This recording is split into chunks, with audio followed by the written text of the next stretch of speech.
नमस्कार भक्तों, स्वागत है आपका स्पिरिचुअल कैफे 1111 चैनल पर। आज हम सुनेंगे शरद पूर्णिमा की पावन कथा। वह रात जब माँ लक्ष्मी पृथ्वी पर भ्रमण करती हैं और अपने भक्तों पर धन, सुख और समृद्धि की वर्षा करती हैं। कहा जाता है कि इस दिन चांद की रोशनी में अमृत बरसता है और जो भक्त इस कथा को श्रद्धा से सुनता है उसके जीवन में कभी धन धान्य की कमी नहीं रहती।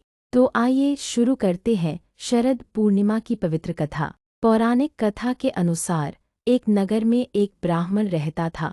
उसकी 2 पुत्रियां थीं। उसकी बड़ी पुत्री हर पूर्णिमा का व्रत किया करती थी, जबकि छोटी बेटी चंचल मन होने की वजह से कभी भी व्रत पूरा नहीं कर पाती थी। दोनों के जवान होने पर ब्राह्मण ने दोनों का विवाह कर दिया। कुछ समय के बाद बड़ी बहन को एक सुंदर पुत्र की प्राप्ति होती है, लेकिन छोटी बहन के कोई संतान नहीं हो पाती है। इसके साथ ही उसके पति के कामकाज पर भी बुरा असर पड़ रहा था। ससुराल वालों को जब समझ नहीं आ पाता है कि इस बुरे माहौल की क्या वजह है, तब वह घर में ज्योतिष को बुलाकर पूछते हैं इसकी वजह क्या है। तब ज्योतिष बताते हैं कि इन सब की वजह पूर्णिमा व्रत का पूरा न रखना और अधूरा छोड़ना है, जिसके कारण तुम्हारी संतान पैदा होते ही मर जाती है। अगर आप पूर्णिमा का व्रत पूरा करेगी तो आपकी संतान मरेगी नहीं। इस बात को छोटी बहन से अच्छे समय समझ लिया। ऐसे में उसने पूर्णिमा का व्रत किया, लेकिन अगली बार भी जब उसे संतान हुई थी तो उसकी मृत्यु हो गई।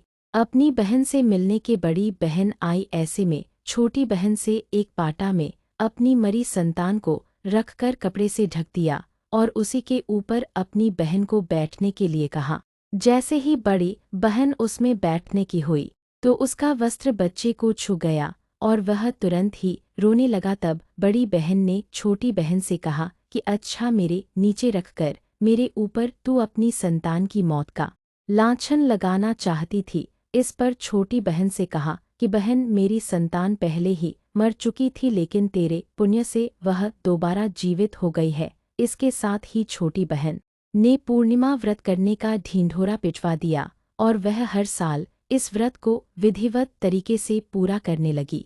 प्रिय भक्तों, शरद पूर्णिमा की यह कथा हमें सिखाती है कि सच्ची भक्ति और विश्वास से माँ लक्ष्मी स्वयं हमारे द्वार आती हैं।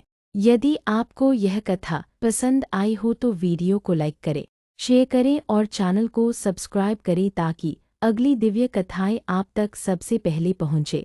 जय माँ लक्ष्मी। स्पिरिचुअल कैफे 1111, जहाँ हर कथा में बसती है भक्ति की शक्ति।